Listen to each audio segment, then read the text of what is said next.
మీ మాట నిలబెట్టుకున్నారు. నేను కూడా పెద్దల అండతో, ఉత్తమ్ కుమార్ రెడ్డి గారి అండతో, కోమటిరెడ్డి అండతో, జూపల్లి గారి అండతో, దామోదర రాజనరసింహ గారి అండతో, ఇతర మంత్రులు పెద్దలు, ఉప ముఖ్యమంత్రి బట్టి విక్రమార్క గారి అండతో ఇవాళ 60 రోజుల్లో 5,000 కోట్ల రూపాయలు ఇవాళ ఈ గడ్డ మీదకి తీసుకొని వచ్చిన మిత్రులారా, ఎన్నడైనా ఎప్పుడైనా ఎవరైనా కలలోనైనా ఊహించారా నారాయణపేట కొడంగల్ ఎత్తిపోతల పథకం? నేను మొదటిసారి ఎమ్మెల్యే అయినప్పుడు 2014లో 69 జీవో మంజూరు చేయించిన. ఉమ్మడి రాష్ట్రంలో 7.10 టీఎంసీలతో 107,000 ఎకరాలకు నారాయణపేట కొడంగల్ ఎత్తిపోతల పథకాన్ని నేను మంజూరు చేయించిన. ఇది మొట్టమొదట కీర్తిశేషులు చిట్టం నర్సిరెడ్డి గారు, రాజశేఖర రెడ్డి గారిని అడిగినరు. ఆనాడు పునాదులు పడ్డ ప్రాజెక్టును 2014లో నేను మంజూరు చేయించుకొచ్చిన.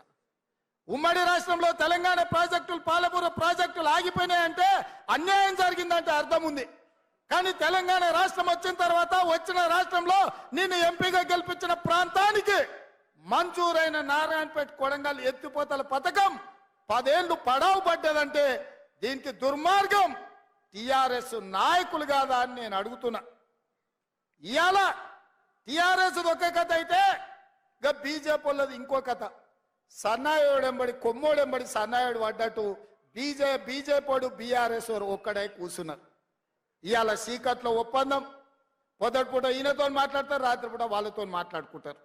ఇవాళ బీజేపీ వాళ్ళు కూడా ఓట్లు అడుగుతారు.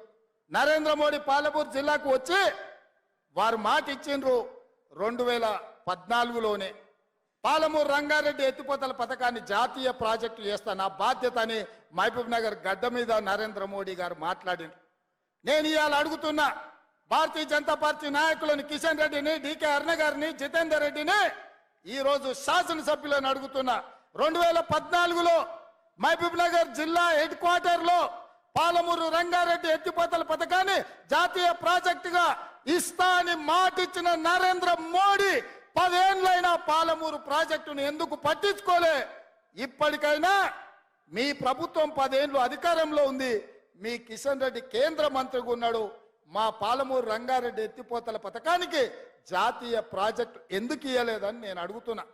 అదేవిధంగా మా మిత్రుడు రామ్మోహన్ రెడ్డి, గడ్డం ప్రసాద్ కుమార్ గారు వికారాబాద్ నుంచి కృష్ణా రైల్వే లైన్ కొడంగల్ ద్వారా నారాయణపేట ద్వారా రైల్వే పథకాన్ని కాంగ్రెస్ పార్టీ అధికారంలో ఉన్నప్పుడు మంజూరు చేపిస్తే ఈ రైల్వే ప్రాజెక్టుని 10 ఏళ్లలో తట్ట మట్టి కూడా తీయలేదు అంటే మోడీ గారు మనల్ని మోసం చేసినట్టు కాదా అని నేను అడుగుతున్నా. ఇవాళ మన జిల్లాకు జాతీయ రహదారులు ఎందుకు కుంటి నడక నడుస్తున్నాయి, ఎందుకు పనులు పూర్తయితలేవని నేను అడుగుతున్నా.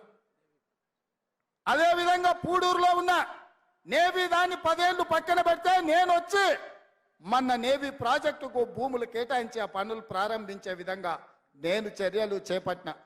ఇవాళ మిత్రులారా, బీజేపీ నరేంద్ర మోడీ 10 సంవత్సరాలు ప్రధానమంత్రిగా ఉన్నాడు, కిషన్ రెడ్డి గారు 5 ఏళ్లు కేంద్ర మంత్రిగా ఉన్నాడు, 4 ఎంపీలు ఉన్నారు, బండి సంజయ్ గారు ఎంపీ ఉన్నారు, అరవింద్ ఎంపీ ఉన్నాడు, బాబురావు ఎంపీ ఉన్నాడు. కేంద్రంలో మీదే ప్రభుత్వం ఉంది. 4 ఎంపీలు ఉండి 4 రూపాయలైనా తెలంగాణ రాష్ట్రానికి తెచ్చిండ్రా? ఇక ప్రధానమంత్రి కంటే పెద్ద పోస్ట్ ఏమన్నా ఉన్నదా? ఈ దేశంలోనే అత్యున్నతమైన పదవి ప్రధానమంత్రి పదవి. ఆ ప్రధానమంత్రి అభ్యర్థి పాలమూరుకు వచ్చి పాలమూరు సభలో నాకు అండగా నిలబడండి, పాలమూరు రంగారెడ్డి ఎత్తిపోతల పథకాన్ని జాతీయ ప్రాజెక్టు చేస్తా అని మాట ఇచ్చింది.